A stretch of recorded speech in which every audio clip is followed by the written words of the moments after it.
May inihain pong reklamo kayo laban, kasama nga si Vice President Sara Duterte laban dito kay Ramil Madriaga. Bigyan niyo lang po kami ng short info, background po nito, attorney, para sa kaalaman ng ating mga kababayan.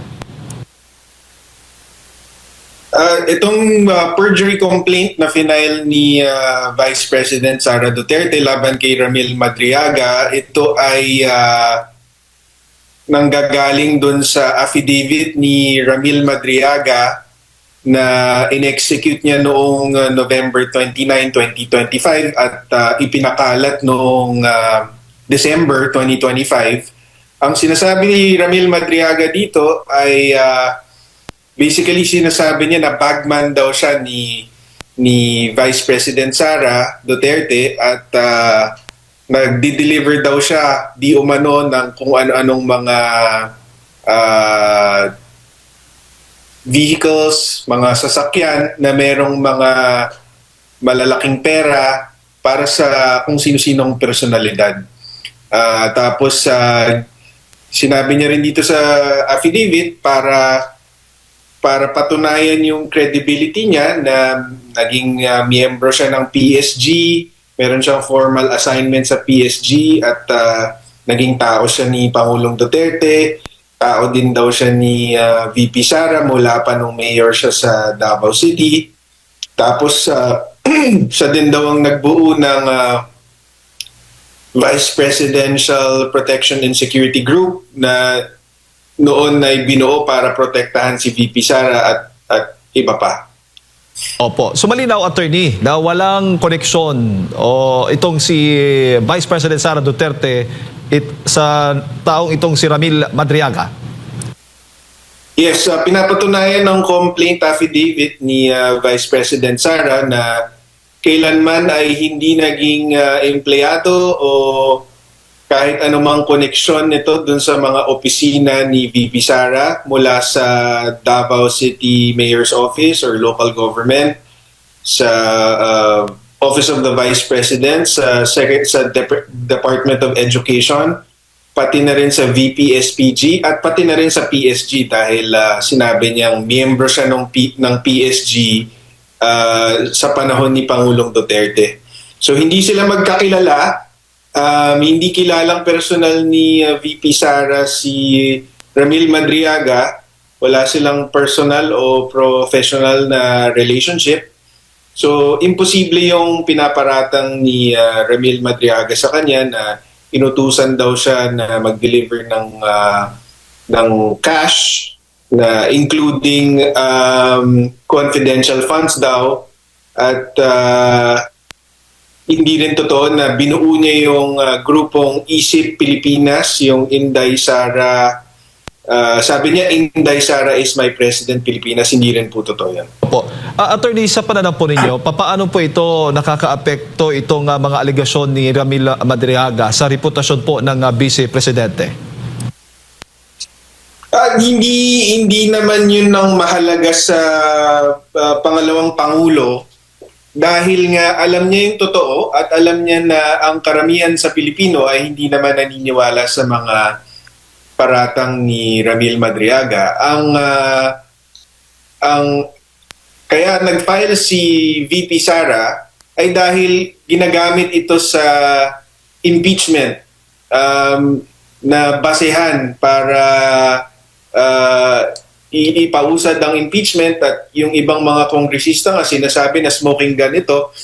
Pero ang totoo ay walang katuturan yung affidavit niya at hindi dapat paniwalaan. So, kailangan ng seryosohin ito dahil nga kasama na siya sa impeachment at syempre ang impeachment kasi is isang proseso kung saan pwedeng tanggalan ng kapangyarihan ng isang duly elected official of government. So ngayong nakaka-apekto na siya sa will of the people, kailangan ng seryosohin to. Hindi na pwedeng palagpasin, kailangan ng panagutin tong si Madriaga at kung matutuklasan natin kung sino yung mga taong nasa likod niya, pati sila. Opo. Hindi ho ba si Ramil Madriaga ay kasalukuyang nakakulong, attorney? At paano naman po makaka-apekto itong panibagong kaso kung sakali mang madesisyonan ng korte? Totoo yun, nakakulong ngayon si Ramil Madriaga for a kidnapping charge. Yun ang ating impormasyon na nakalap. Ito namang final natin ay nasa prosecutor level pa lamang. Kung mahatulan siya dito ng guilty, mananatili siya sa kulungan.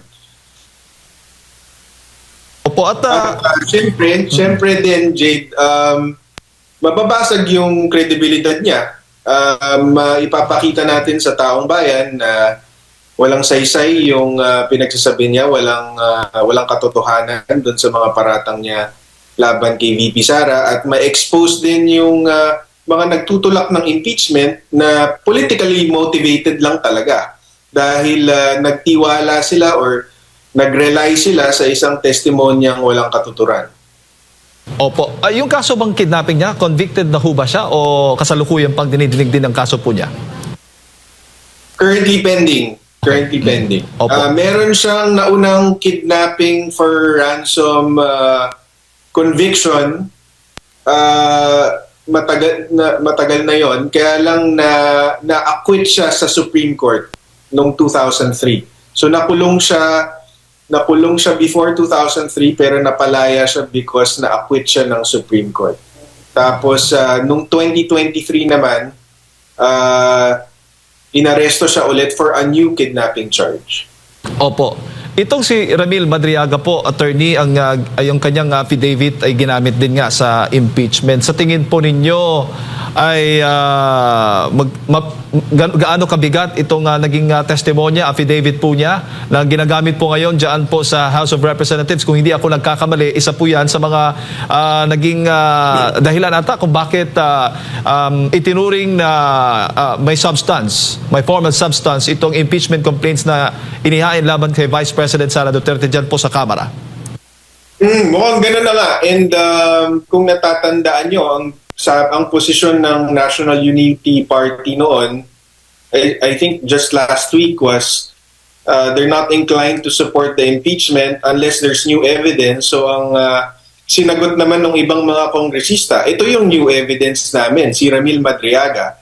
Pero at yun ang common denominator ng lahat ng impeachment complaint na final versus VP Sara, pero napapatunayan nga ng complaint affidavit ni VP Sara na kasinungalingan lahat ito. Po, bago ko pasok kay partner Admar Attorney, sa tingin po ninyo, maaari po itong gamitin ng ilang kongresista siguro doon sa Kamara para maipabatid po sa kanila kung ano talaga, kung sino ba talaga itong si Ramil Madriaga bago sila magdesisyon doon sa impeachment complaint nga ni Vice President Sara Duterte? Oo, pero hindi naman dahil nag-file kami ng perjury complaint.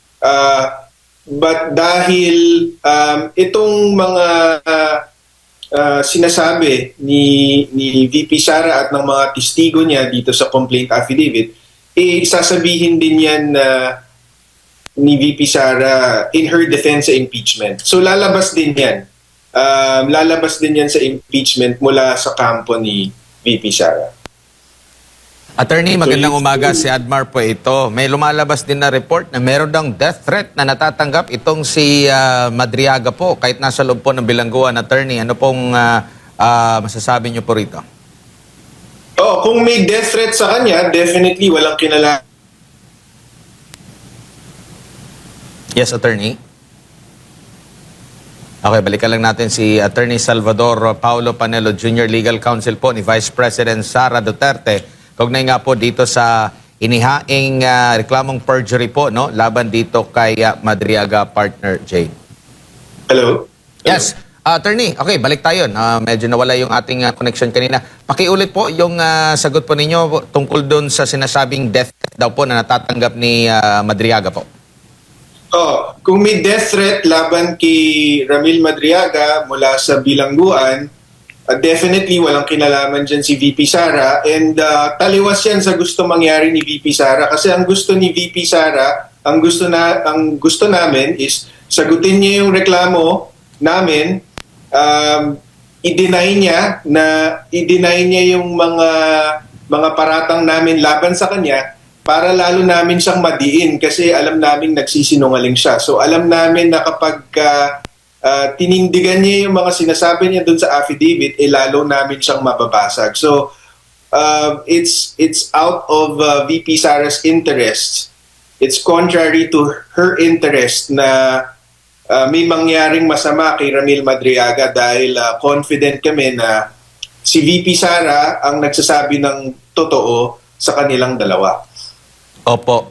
Sa tingin po ninyo, kung may opinion din po ang pangalawang Pangulo, bakit umabot sa ganitong sukdulan? Kasi naniniwala ang pangalawang Pangulo na ito'y gawa-gawa lamang ng mga akusasyon. Meron po ba siyang kung bakit umabot sa ganitong klase at meron na ba kayong nakitang parang trend? May mga ganito rin bang ginagawa noon pa, lalo na sa paninira against sa mga Duterte po, attorney? Yan yung sabi mismo ni VP Sara doon sa statement niya at sinabi niya rin sa aming mga abogado niya na kaya siya nag-file din nitong perjury complaint kasi ito yung same style na ginawa nila kay Pangulong Duterte noon, no? Tanim witness. I think ang pinangalan niya itong si Matobato at may isa pa, nakalimutan ko lang kung sino. So, ang sabi niya sa amin, hindi pwedeng hayaan na lang tong mga to. Sabi niya, ang pagkakamali ni Pangulong Duterte noon ay hinayaan niya lang kasi confident siya na kapag umabot ng korte, mapapawalang ma-disregard itong mga testimonya na to dahil hindi credible, hindi totoo. So, yun ang iniiwasan natin dito na habang hindi pinapanagot, baka lalong gamitin ito, 'di ba? Baka marami pang sumakay dito. Kaya dapat i-address na. Yung mga nababanggit na institusyon kung saan sinasabing connected nga itong si Madriaga, nababanggit mo yung PSG ba yun? Or kung ano bang institusyon yung sinasabi niyang belong siya, maaari bang maglabas ng statement or meron na ba silang inilabas na statement ukol rito?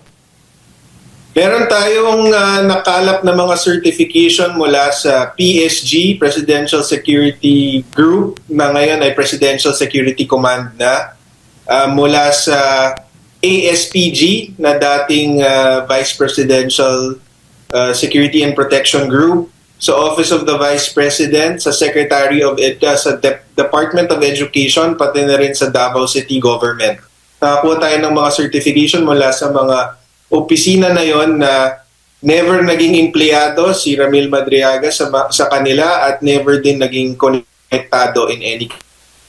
Opo. At ito ring meron ding pahayag last December, kung di ako nagkakamali, ang kalihim din po ng DILG mismo na nababanggit niya na hindi